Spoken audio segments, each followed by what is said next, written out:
This is the night Ren Costa died the first time, 40 years old, bleeding out on the steps of a sect that no longer existed. They had called it the Falling Leaf Sect. Humble, poor, his whole world. The Gold Spire Alliance burned it to the ground for a secret no one even knew it held. He had spent the next 20 years hunting the men responsible. He killed many of them.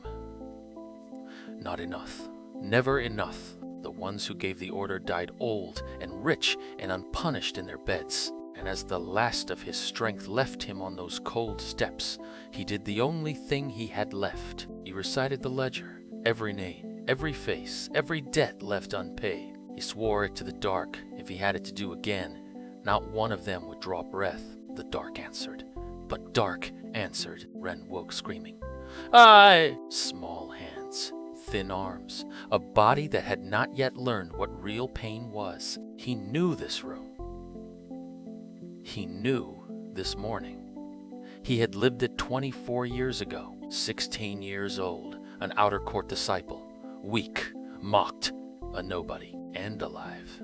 10 years before the fire, most men handed their life again would weep. Reen did the arithmetic. 10 years until the Gold Spire Alliance comes. 10 years to become something they cannot burn. He carried a lifetime of cultivation in his head. Techniques it had cost him decades and oceans of blood to master. But knowledge is not power.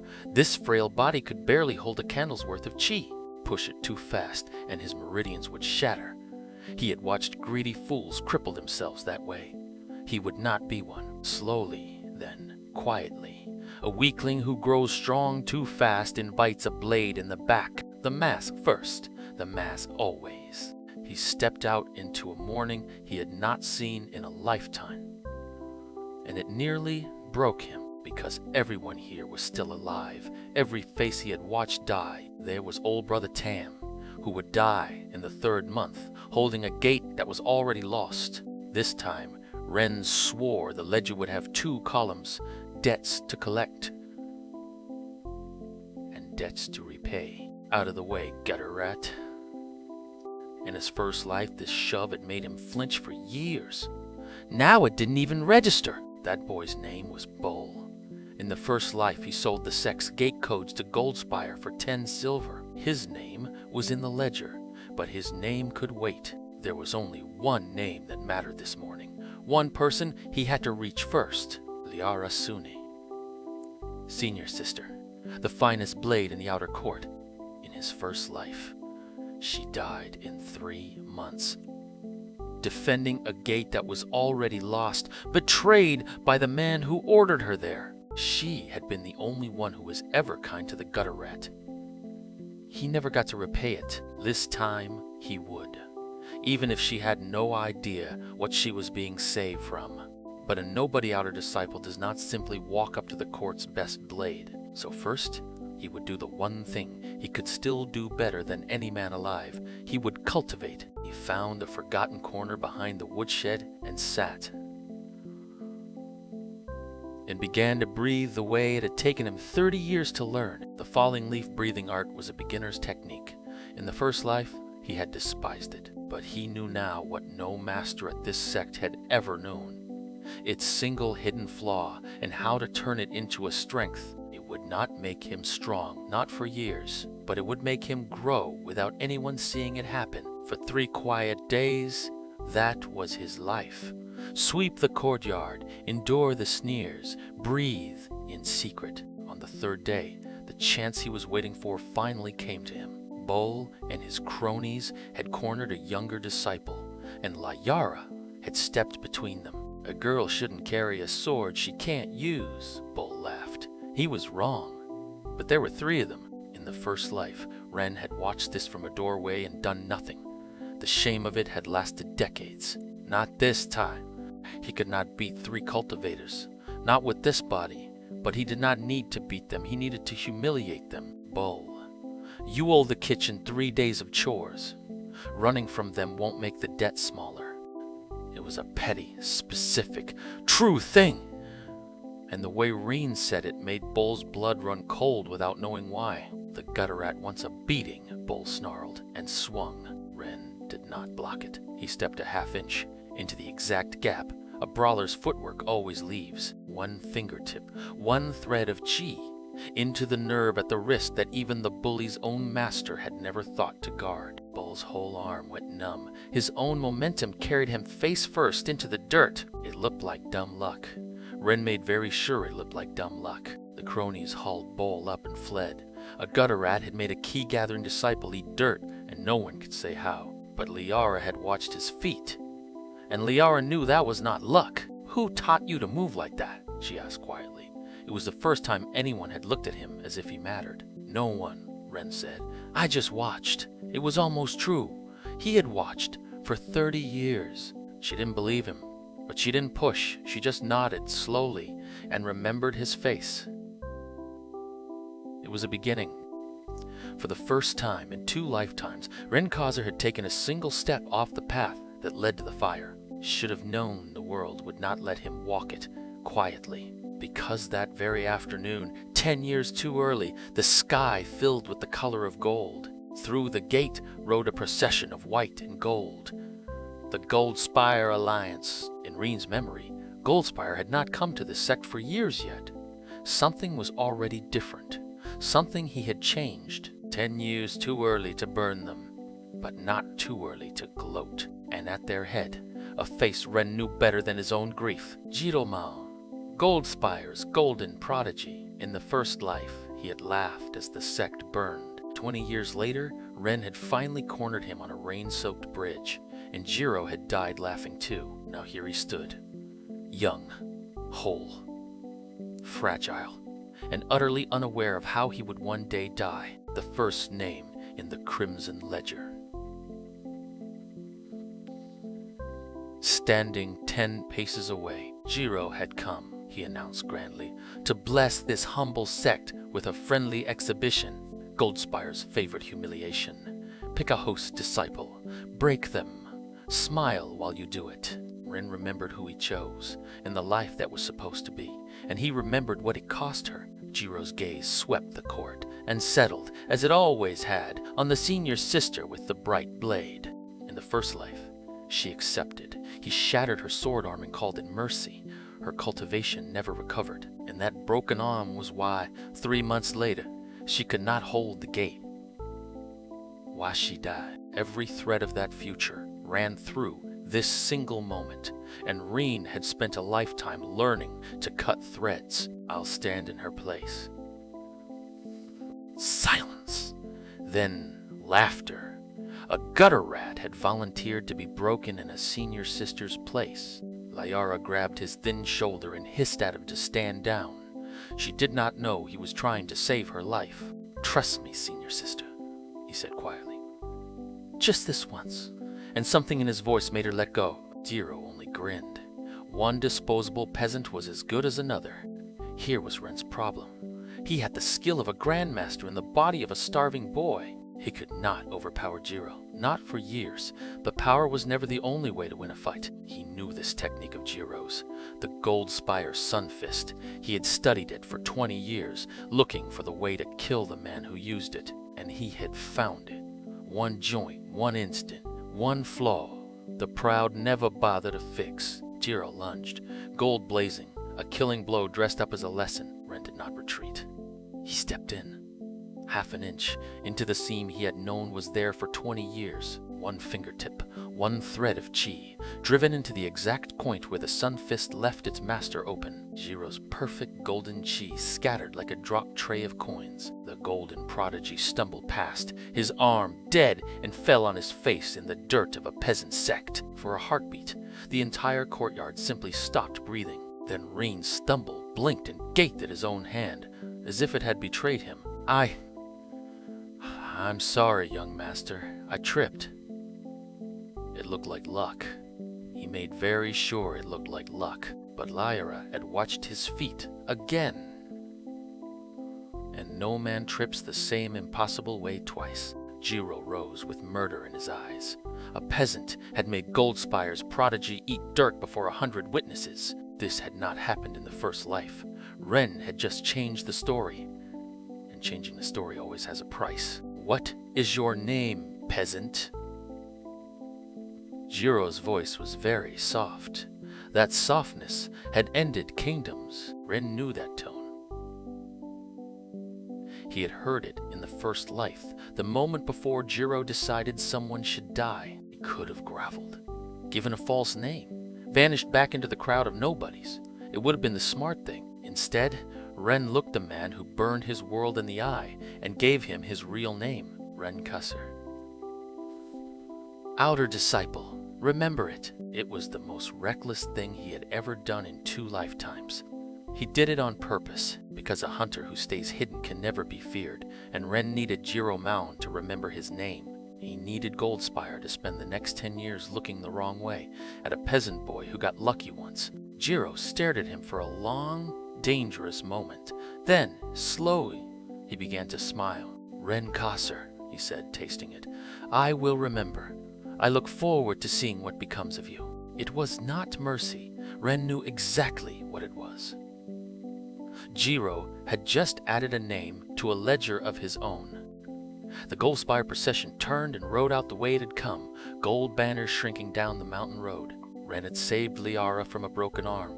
He had saved a gate that would not now fall the same way. He had changed the future with one fingertip, and he had bought himself a Goldspire enemy 10 years too soon, with his real name in the man's mouth. You're going to tell me the truth now, Liara said behind him.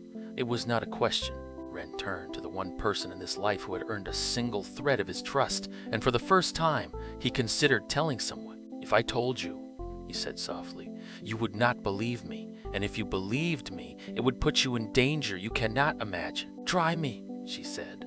Ren Kusser looked at the first ally of his second life, and at the first name in his ledger riding down the mountain, and made his choice. The debt had started coming due, one name at a time. And this time, he would not collect it alone. The crimson ledger was open, and the first page had just been written. 3 valleys away, in a hall of white and gold, a man who would one day burn everything Ren loved was bored. A messenger knelt and reported a small thing. A nobody outer disciple at the Falling Leaf Sect had humiliated young Master Jiro Maun and lived. The emissary almost did not care. Almost. The boy's name? He asked. Ren Kusser, said the messenger. The emissary filed it away, the way a man notes a single ant before stepping over it. In 10 years, that name would cost the Goldspire Alliance everything. Tonight, it was nothing at all, and closer to home, inside the Falling Leaf Sect itself, another man was already rotting from within, Elder Vopskiran.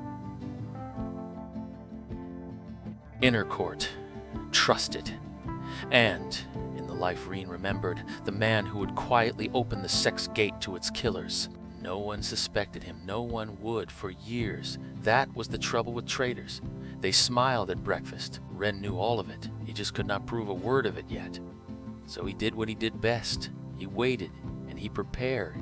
But first, he had a debt of a different kind to settle. The woman who had just demanded the truth. She had cornered him before morning chores, somewhere the Sect's many ears could not reach. A 16-year-old outer disciple does not move like a battle master, Liara said. You read Jiro Maun like an open scroll. Explain it. Ren waited. The whole impossible truth would sound like madness. Or worse, like something to be sold to the highest bidder. So he gave her a truth, not the whole of it, a shard sharp enough to cut, small enough to carry. I dream, he said. I have always dreamed of fire, of this sect in ash, of the faces of the men who do it. It was true. It was simply not the whole shape of the truth. Let her think it prophecy. Prophecy. Men could almost believe. Liara did not laugh. She had walked the Jianghu long enough to know the world held stranger things than a dreaming boy. And Jiro, she pressed. In the dream, Ren said. He is the smallest of the wolves. There are worse coming. I am trying to be ready. Ready, she repeated. A boy who can barely hold a sword. For now, he said. And something in how he said it made her go still. She made her decision the way. She did everything. Fast. And all the way. Then here is my offer, Liara said. You tell me what you dream before it happens. I keep you alive long enough to matter. It was everything he had wanted, and it cost him something he had not expected to feel. Guilt, because he knew what knowing too much had cost everyone in his first life. He was about to spend her the way he spent everything. As a piece on a board, this will put you in danger, he warned her. One last time, Liara only smiled. I am a swordswoman of the Falling Leaf Sect. I was born in danger. He took her hand, the first ally of his second life, and the first person he swore silently that he would not let die this time. It was a promise he had no idea how to keep. He made it anyway. First warning, Liara said, releasing his arm. All business again. What is coming that I should fear? Ren thought of the ledger, of all the names and dates burned into his memory, and he chose the one that mattered most, the soonest. In 3 weeks, he said quietly, a disciple is going to die. They will call it a training accident. It will not be one. Who? Liara asked. Ren looked toward the training yard, where the day's chores were beginning, and named a friend he had already buried once. Pelmont, he said. And across the yard, a broad, cheerful young disciple laughed at his own joke, alive and entirely unaware. In the life Ren remembered, Pel had been the first friend he lost. A stupid, needless death he had been too weak to stop. Not this time. Ren had 3 weeks, a frail body, and a lifetime of reasons not to fail. But saving anyone meant strength, and strength meant the one thing his body could barely survive. Cultivation. That night, when the dormitory slept, Ring slipped to a cold storeroom behind the kitchens, somewhere no one would hear if it went wrong. He sat. He breathed, and he began to run a cultivation art that had once carried him to the peak of the Murim world. His mind knew every step of it perfectly. His body was a frayed candlewick trying to hold a bonfire. The chi came, thin at first, a trickle of white light winding up through channels that had never held real power. And then it came too fast. The old master's instincts reached for power the boy's meridians could not channel. Pain tore through him like white-hot wire pulled through every limb. His meridians screamed at the edge of shattering. He had watched greedy fools die exactly like this. He would not here. Not for nothing. With an iron act of will, he choked the flow down, slowed it, forced the bonfire back into a candle's flame. The light faded. He sat in the dark, drenched in sweat, shaking, alive. And in his core, a single new ember of true ki now glowed. One ember, after a full night that nearly killed him. It was almost nothing. It was everything. This was the cruel arithmetic of his second life. Decades of knowledge, a body that could spend it only one painful ember at a time. 3 weeks to save Pel. At 1 ember a night, he would not be strong enough. Not nearly. Which meant strength alone would not save anyone. He would have to do what he had always done best instead. He would have to be smarter than everyone who wanted his friend dead. So, over the days that followed, Ren did 2 things at once. By night, he stole embers of chi from his own body, one by one. By day, he wore his harmless mask, swept the courtyard, bowed to his seniors, and watched. Always watched. He watched how Pelmont trained. Reckless, eager, always first to volunteer for the dangerous drills no one else wanted. In the first life, that eagerness had killed him. A frayed safety rope on a high cliff trail. Everyone had called it bad luck. Ren had never believed in bad luck. Not anymore. So he looked closer at who tied the ropes. Senior Brother Tan. Cruel, well-connected, and... Ren now suspected, already quietly running small errands for Elder Vox. It was not a grand assassination. It never is, at the bottom. Just a careless cruelty by a man who would never be blamed. That was how Pel had died the first time. Not murdered by a villain, just discarded by one. Ren meant to break the pattern entirely. He could not simply warn Pel. A nobody outer disciple babbling about doomed ropes would be mocked, or worse, noticed. He could not openly accuse Tan, not without proof, not without revealing how much he saw. The mask had to hold, so he would have to solve it sideways, quietly, in a way that left no fingerprints and no story for anyone to tell. Step 1 was simple. and it began with making a friend he had mourned for 20 years. You're Pell, yes? They say you never lose a sparring match in the outer court. Flattery, the oldest, easiest door. Pell Mont was, Rain remembered, almost impossible not to like. That was what had made losing him hurt so much the first time. Within days, they were friends, real ones, and it cut Ren deeper than he had braced for, to laugh beside a dead man breathing. But friendship gave him a reason to be near the drills, to handle the equipment, to be the one who checked the ropes. And what Reen found, 3 days before the date burned into his memory, turned his blood to ice. The frayed rope was already in place. The drill had been moved up. Pell was scheduled to climb tomorrow, not in 3 weeks. Tomorrow, the timeline had changed. His foreknowledge, the one true weapon he had just cracked, because he had already changed the future once. In that courtyard with Jiro, every change he made the ledger a little less true. It was the terrible price of his second chance.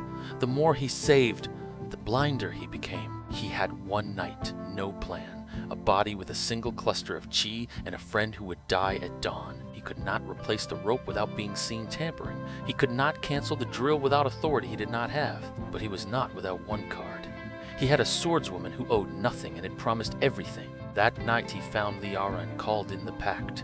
"The death I warned you of," he said. "It is not in 3 weeks. It is at dawn." Liara did not waste breath on doubt. "What do you need?" That, Ren thought, was the whole worth of a true ally. "Authority," he said. "You are inner court. Order tomorrow's high drill canceled for equipment inspection. No reason given but your rank. And if I am asked why, then we will have a different problem," Ren said. "But Pell will be alive to see it." At dawn, Liara walked into the training yard and, on an inner disciple's authority, halted the high drill cold. Pell, already halfway up the platform on that frayed rope, climbed back down grumbling, alive and annoyed and gloriously unaware. It should have ended there, a life saved quietly with no fingerprints. But senior brother Tan was watching, and Tan was not stupid. "A strange thing," Tan said loudly, "for an inner sister to cancel a drill she has never once attended." Almost as if she were warned, every eye in the yard turned, and Ren, sweeping quietly at the edge, felt the whole careful plan tilt toward the cliff. Tan's gaze swept the disciples and landed, with ugly instinct, on the new friendship everyone had noticed. On Pell, and on the nobody beside him. "You," Tan said to Ren, "the lucky peasant who backtalks young masters. What do you know about cancelled drills?" Here was the knife edge. Reveal too much and the mask shattered. Cower too much, and Liara took the fall alone. Ren chose a third road. He let his eyes go wide and frightened. The harmless boy again, and pointed a shaking hand right back at the frayed rope still hanging there. "I only told Sister Liara the rope looked wrong, Senior," he stammered. "I was afraid someone would fall. Was that wrong of me?" Every head turned up to the rope, and there it was for all to see, frayed nearly through, a death waiting to happen. Tied off by Tan's own crew, in one stroke, Ren had turned the accusation inside out. Now it was not Liara who looked suspicious. It was the man who had tied the rope. "Careless," Liara said into the silence, seizing the opening like the warrior she was. "Someone could have died, Senior Brother Tan. See that it does not happen again." Tan had no move left but to swallow it, bow stiffly, and retreat with his cronies, humiliated and quietly, dangerously furious. Pell, blissfully unaware he had nearly died twice in 2 lifetimes, threw an arm around Reen and declared him the bravest little brother in the sect. And Reen let himself feel it just for a breath. He had changed it. A name he had carried as grief for 20 years was alive and laughing and safe. It was the first debt he had ever paid forward instead of in blood. It would not be the last. But a hunter learns to feel the eyes on his back, and as the yard emptied, Ren felt new ones. Cold, patient. From above, on the high gallery, half in shadow, Elder Vox Garen stood watching the outer courtyard. He had seen the whole performance. Not the boy's fear. The elder had seen past that. He had seen the timing, the precision, the mind underneath the mask. Curious, Fox murmured to no one. A frightened nobody who arranges a frightened nobody's miracle. How very convenient. Ren had spent his whole strategy on staying invisible to the men who mattered, and he had just, without meaning to, become visible to the worst of them. Their eyes met across the yard, the traitor and the man who would one day bury him, neither yet knowing the whole of the other. Vox smiled, the warm, false smile of a kindly elder, and gave the boy a small, approving nod, as if pleased by a clever pup.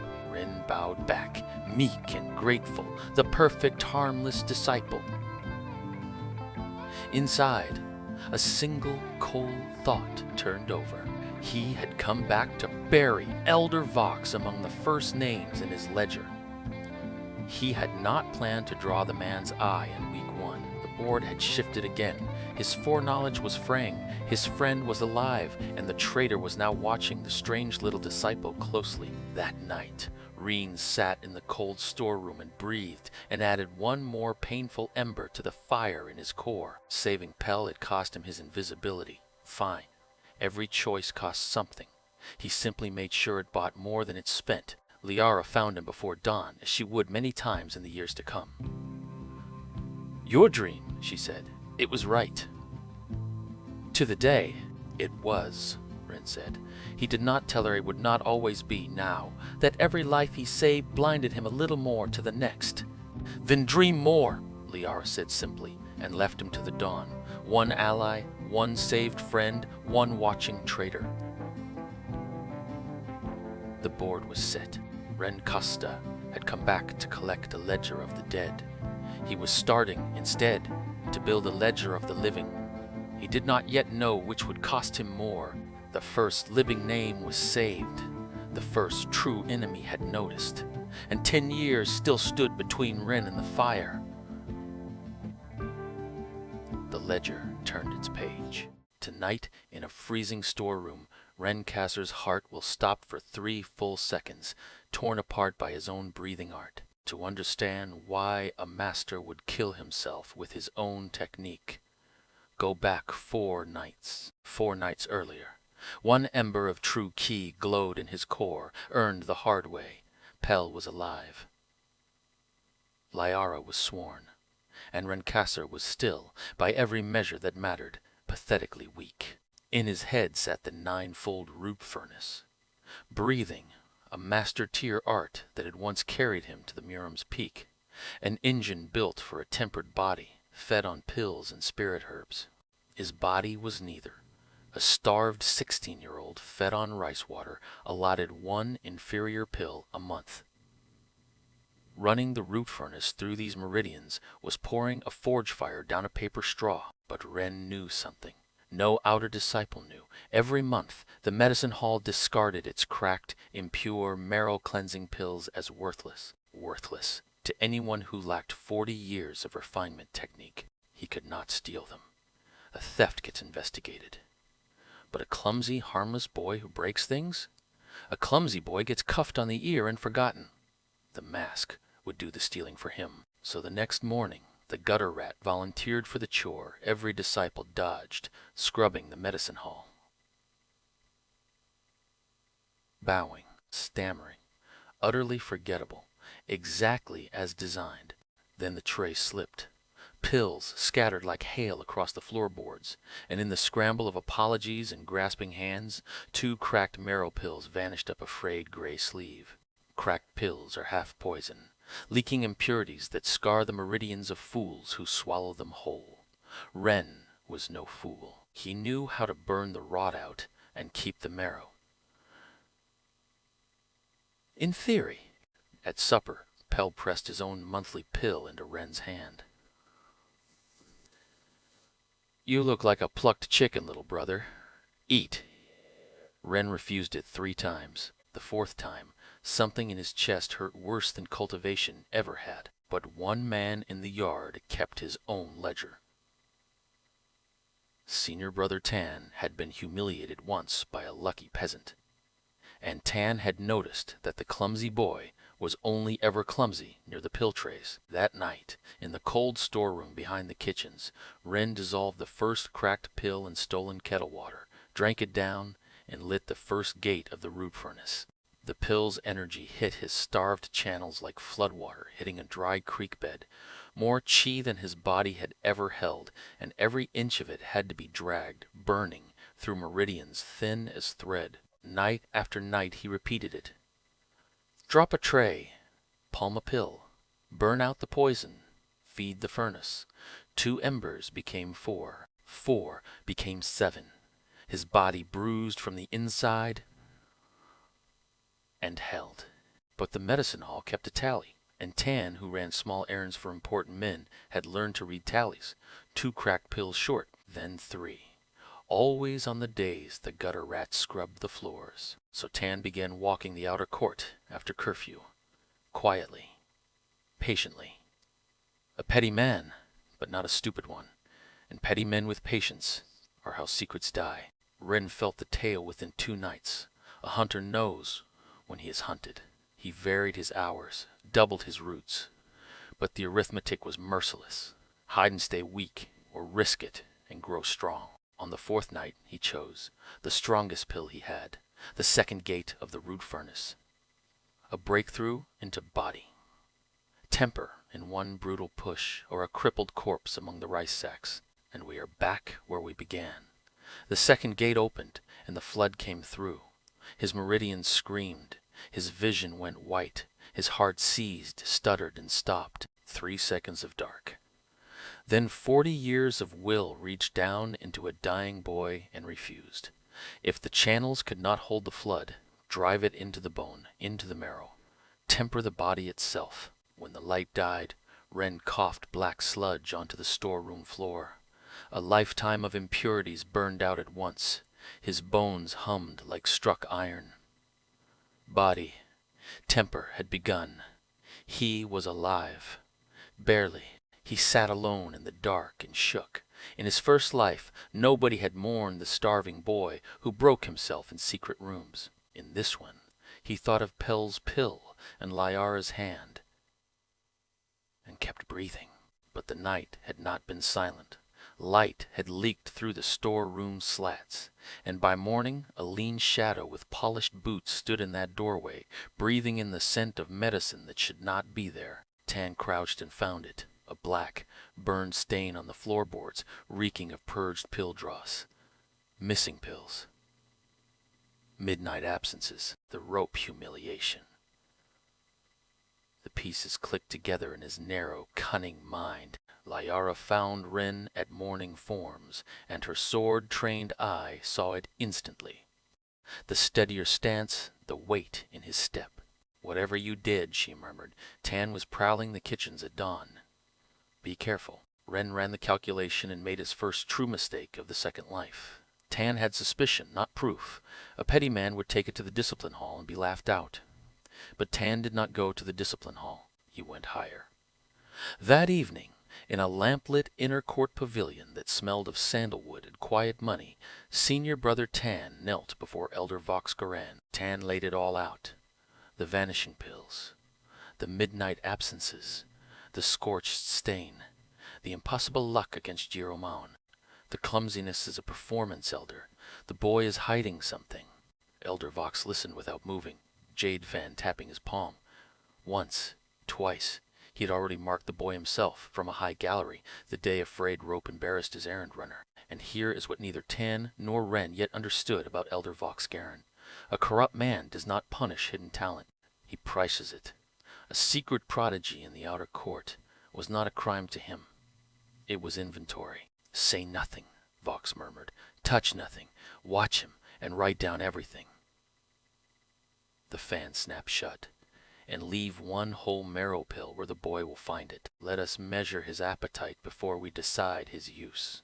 2 nights later, on a storeroom shelf where no pill had ever been, sat a single, flawless marrow-cleansing pill. Unguarded, ungiven. Ren stood very still in the dark, and understood exactly what it was. Bait.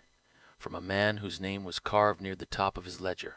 Refuse it and confirm he was clever. Take it and be owned. Ren smiled his small, cold smile, and closed his fist around the pill. Tonight, Renkazer stands in the dark of Elder Vox's record hall, a stolen scrap of treason in his fist, and the traitor's lantern is at the door. To understand why a ghost walked into the spider's web, go back 3 days.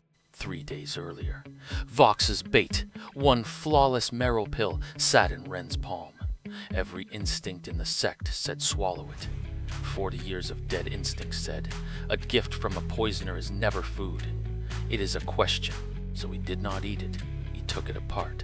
A master alchemist reads a pill the way a scholar reads a confession, and this one had been compounded by hands far richer than the Falling Leaf sect. There, in the binding paste Silverbloom resin, a spirit herb derivative grown in exactly one place, Goldspire territory. The sect's stores had never held it, which meant Elder Vox had a supply line the sect knew nothing about. In Reen's first life, rumors of Vox's secret trade surfaced only in the ashes, a smuggling ledger no one ever found. Tonight, for the first time, the rumor had left a fingerprint. The next morning, the bells rang, and the sect's most beloved pillar descended to the outer court. Elder Vox Garen trailed by carts of winter robes, rice, and medicine pills. Generosity, smiling with rings on every finger, the outer court adored him. Pell cheered loudest of all. The only elder who remembers we exist. And he was right. Vox remembered everyone. That was precisely the problem. Ren bowed with the rest, and behind his eyes the memory played. This same smiling man, 10 years from now, sliding the night bolt off the gate while his sect brothers slept. Smiles, Ren had learned, are how gates get opened. Then the procession stopped in front of him. Vox pressed a winter robe into the trembling boy's hands and blessed his diligence. The eyes above the smile were weighing him like goods on a scale. Ren stammered his thanks, the picture of an overwhelmed nobody. 2 masks smiling at each other. Only one of them knew the game was already being played both ways. At the column's edge, Senior Brother Tan watched the exchange and wrote in his little book. Every bow, every word. A dossier grows 1 page at a time. Liara found him at sword forms. Elders do not bless nobodies twice, she murmured. Whatever he wants from you, the price will come later. Ren nodded. He was counting on it, because Ren had done the arithmetic. Robes, rice, pills for 300 disciples. The gifts cost more than the outer court's budget for a year. Generosity that rich is not kindness. It is laundering. So the clumsy boy volunteered to haul the gift crates to stores. Bowing, stumbling, forgettable. The mask that stole pills would now steal something better. Proof. On the underside of the 3rd crate he found it. A wax seal, scraped almost away. Almost. In the surviving fragment, the unmistakable stamp of a golden spire. He palmed the wax fragment a heartbeat before Tan rounded the stack. Working hard, gutter rat? Ren dropped his eyes, bowed low, and let the sneering man see nothing but a frightened boy. That night, he settled the bake pills account, burned the Silverbloom marker out, kept the clean marrow, and fed it to the root furnace. Vox wanted to measure his appetite. Let the measurement lie. The key sank into his bones like iron into a forge. Body, temper deepened, tendons hardening, marrow humming. By day, he still dropped buckets and stumbled on stairs. The mask held. The furnace grew. Now he needed the paper trail. Tribute manifests were kept in a records annex behind Vox's pavilion, and in 3 nights every elder would attend the inner court banquet. 3 nights. 1 empty annex. 1 ghost. Pell split his dumplings with him that evening, swearing he'd follow Elder Vox into a fire. Ren ate and smiled and said nothing. Carrying the truth alone, he was learning weighed more than any cultivation. He gave Liara a shard of it. I think someone is moving goods through the sect that should not exist. Banquet night. I look. I need eyes on the path. She didn't ask how he knew. She sharpened her sword. Banquet night.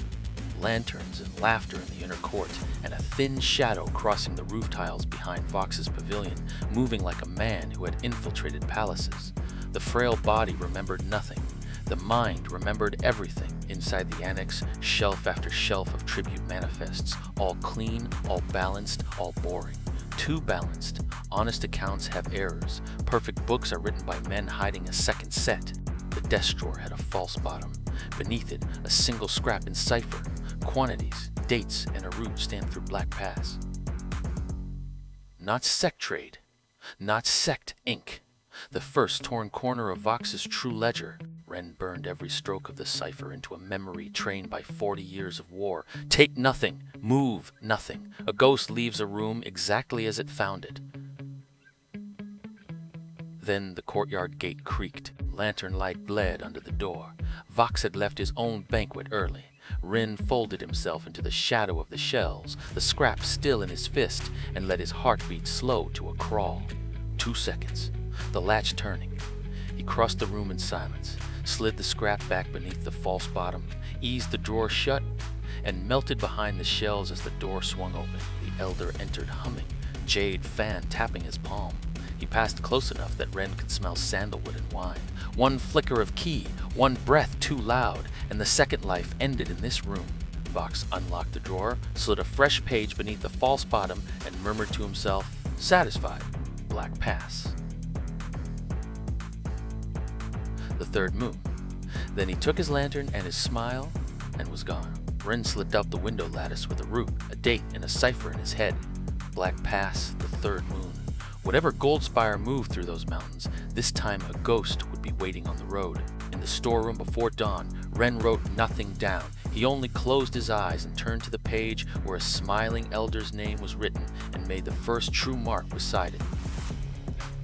The debt had a paper trail now, but spiders feel every thread. In his lamp-lit pavilion, Vox studied Tan's dossier on the boy, tapped his fan twice, and decided the measuring was done. Bring him closer, he said. A clever pup should serve at his master's table. At morning chores, Tan's shadow fell across Ren's broom. Congratulations, gutter rat! Elder Vox requires a serving boy in his pavilion. He asked for you by name. Ren bowed, and behind the bow smiled his small, cold smile. The spider had invited him in. In the Falling Leaf Sect, Elder Vox is the spider at the center of every web, and today he has asked for a serving boy by name.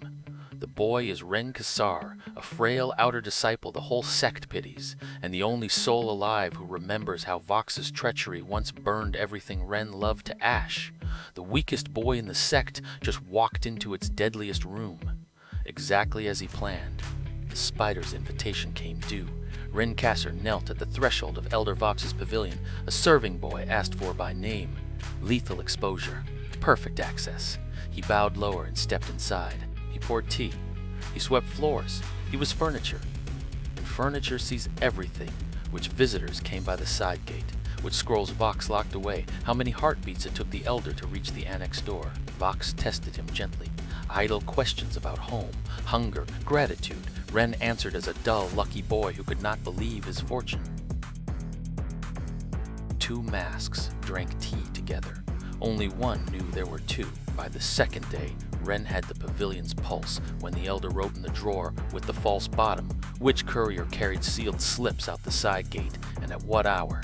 Knowledge first, use later. Meanwhile, in the outer court, senior brother Tan was stewing. The gutter rat he despised now served at an elder's table. A petty man cannot strike upward, so he sharpened his temper on those beneath him.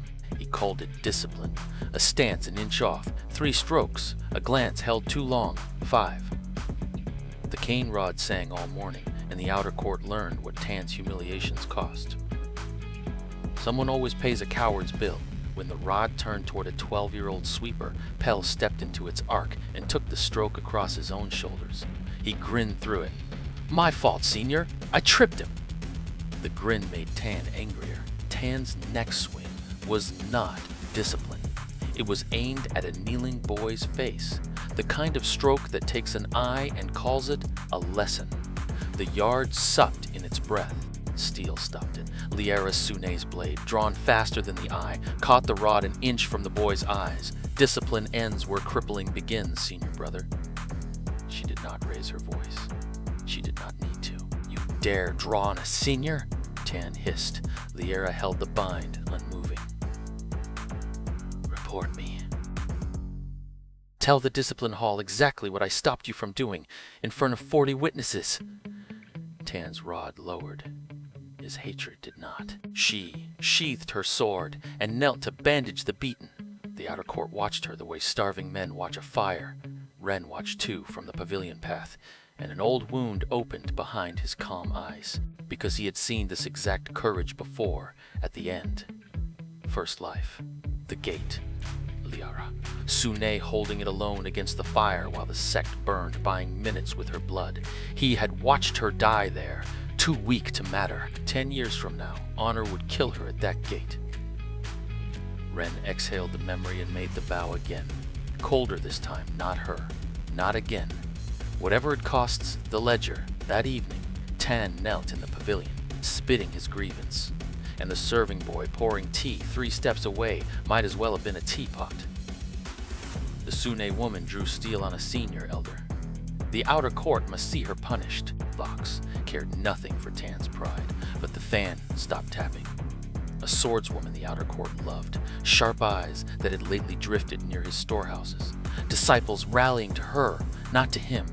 Not an insult, an obstacle. Punishment breeds martyrs, Vox murmured. Honor her instead. A solo night dispatch. The Sect's correspondence carried through Reed Ford Ravine, where, by unhappy chance, certain hired blades were camped on their way to other business. Roads are dangerous. Accidents happen. Vox wrote the duty order himself and sealed it for the Dawn roster. 3 steps away, a teapot poured without a tremor, while a mind trained by 40 years of war memorized every brushstroke, every word, every fold of the slit. The bind was a blade with no handle.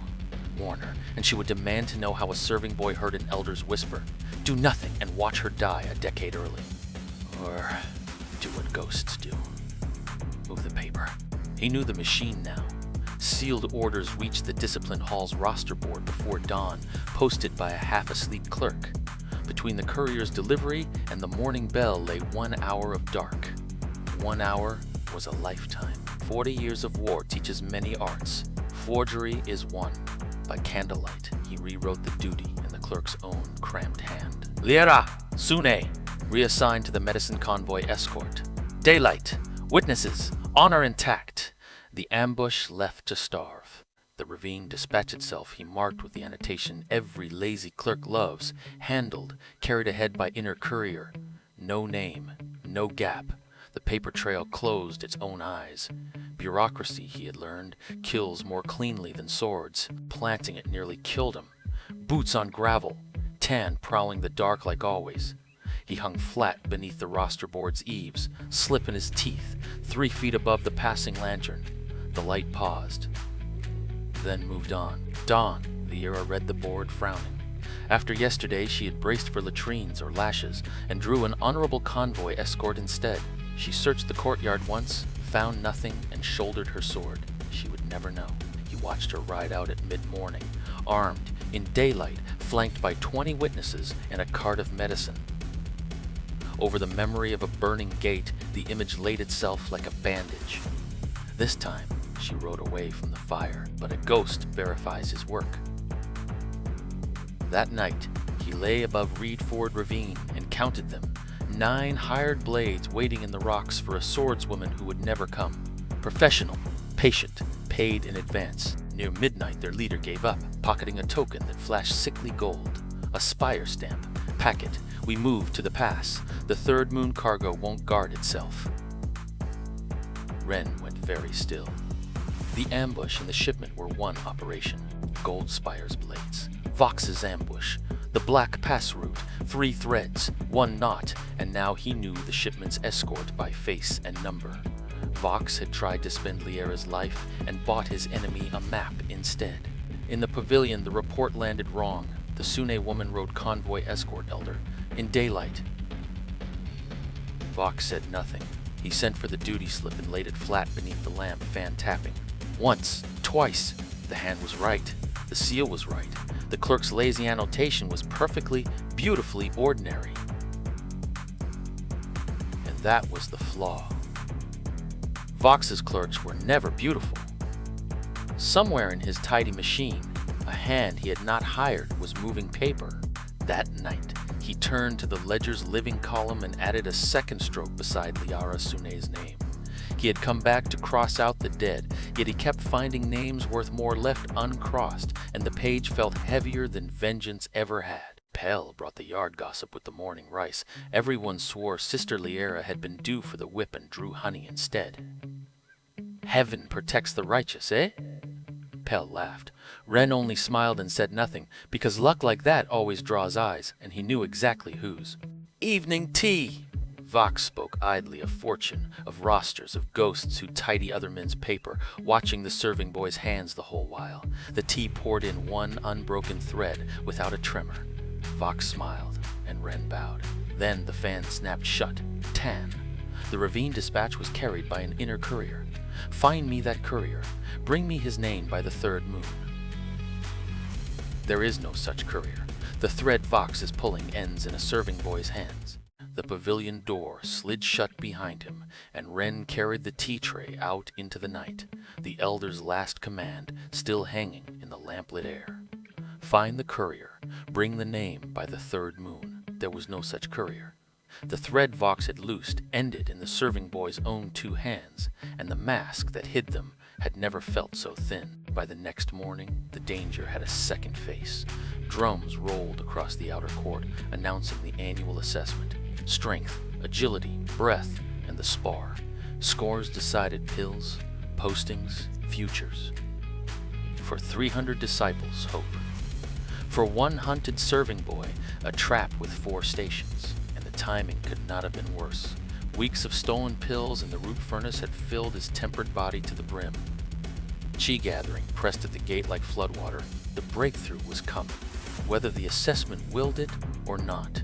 So Wren did the arithmetic of survival. Score too low, the cane, and Tan's boot forever.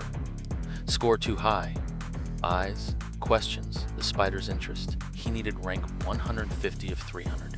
Perfectly, invisibly mediocre. Tan saw his opening. The phantom courier hunt was failing and the third moon was close. But an assessment offered accidents. Break the gutter rat publicly, or better, force the mask to slip where 40 examiners could see. By lantern light, Tan walked the empty stations the night before. A stone remarked here, a plank kissed by a saw blade there. Small adjustments.